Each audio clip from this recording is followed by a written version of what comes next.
gihe isi hanzwe n'ikiza c'umugera wa corona, ibihugu bimwe bimwe harimo n'ivyo muri Afrika biriko biragerageza urucanco rw'uwo mugera. Mu Burundi ivy'ugo rucanco babibona gutandukanye. Bamwe mu banyagihugu twaganiriye mu gisagara ca Bujumbura bati ugo rucanco rurakenewe. Rurakenewe cyane kwikingi kugira nyene umuntu arukingira nyene ntirutere cyane. Rurakenewe cyane. Kubera ibiza byose ni ngombwa umuntu avyikingire yabimenye ko biri. Tancho riko rurakwira nk'isi yose cyangwa mu Burundi. Urumaze kuja mu Burundi rurakenewe kuko dutegerezwa kuyikingira. Kuko ni benshi bayigwaye kandi barayikingiye natwe rero ko itarakwira hose dutegerezwa kuyikingira birakenewe. Abandi ngo ahibambewe ntirukenewe. Ino nta rukenewe. Kubera ko mbona bose bayikingira. Bose barikingira ko. Kenshi bari mu mabisi, kenshi benshi barikingira. Abandi banyagihugu babona ko imbere yo kuzana ugo rucanco mu Burundi ababijejwe bobanza bagakora ivyigwa. Kuvyerekeye urya rucanco rwa coronavirus haravugwa byinshi na cyane hari ibihugu bimwe bimwe fate nk'ibihugu bya Afrika bimwe batagwemera. Rero kuvuga ko mu Burundi tugwanse twabishikirira na kwijana ariko ubanza hagakorwa ivyigwa nezina tukabona neza ko ari ukuri. Abandi bagasaba leta ko nkuko bayitoye ngo baserukire muri vyose ariyo yoraba n'imbugo rucanco rukenewe canke rudakwiye kuza mu Burundi. Kubwanje nk'umwene gihugu mutonya no bamfise aho ngarukiza ivyumviro byanje. Je kubwanje nabona ko rudakwiye kuko nituzi integuro yago canke nituzi ivyifuzo byabo bazungu ko nubimenze. Iciza rero nuko leta ari umuvyeyi nuko yoraba igikwiye ibonye ko ugo rucanco rukwiye kandi atangorane gushaka kuzana ku magara y'abantu. Borukoresha mugabo nako bifise ingaruka mbi ku magara y'abene gihugu boruhagarika ariko kubwanje ntabwo nayo nifuza. Muri leta ho bashikiriza ko ugo rucanco uzoruzana leta y'u Burundi zogwakira ikarubika rugategwa ubisavye ariko uzogwiteza ikizomushikira mu nyuma kitazobazwa leta. Gervain Dirakobuca n'umushikiranganje w'intwaro yo hagati mu gihugu akaba narongoye umugwi w'igihugu ujejwe kugwanya corona.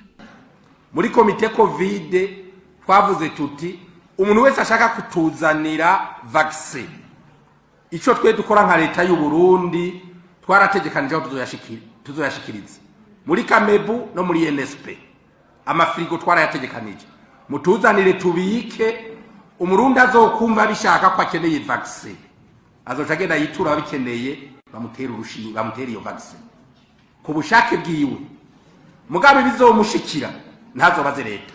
Mu nama iherutse yahuje abagwizatunga n'abanyamitahe mu Burundi 4e edition du salon industriel Christophe Bazivamwo umunyamabanga w'igisata c'abikorera utwabo muri EAC yavuze ko hariho umugwi uri kuriga ingene hoshigwaho igitabo c'inzira cerekana ko umuntu ariko atembera muri EAC yicandagishije corona. Kuri ivyo umushikiranganje wa mbere wa leta y'u Burundi Alain Guillaume Bunyoni ati nukuraba mu ngingo zose zifatwa ko hubahirizwa ubwigenge n'agateka kazi na muntu.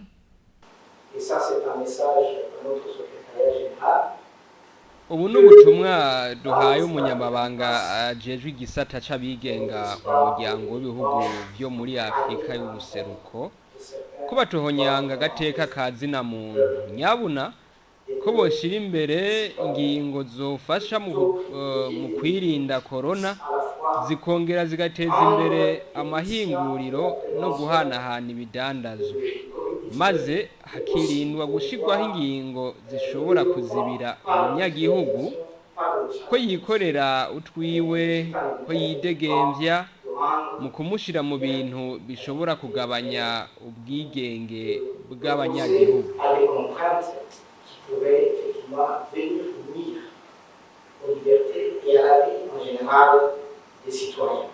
Naho biruko mwikete userukira banki y'isi yose mu Burundi Veronica Kabongo yishuye umushikiranganje ajejwe ikigega ca leta igihe yari yamusavye ko ikiringo co gufasha mu kugwanya corona congerezwa.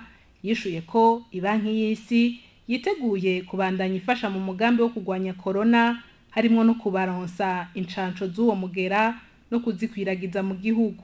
Mu Burundi inyuma yaho ikiza ca corona kihashikiye, leta ibicishije ku bushikiranganji bujejwe amagara y'abantu barafashe ingingo zo kwikingira, hiyongera ko umugambi w'umukuru w'igihugu wiswe ndakira sinandura kandi sinanduza coronavirus, aho bahimiriza abarundi n'ababa mu Burundi kwipimisha no kubahiriza ingingo zo kwikingira nko gukaraba kenshi n'amazi meza n'isabuni.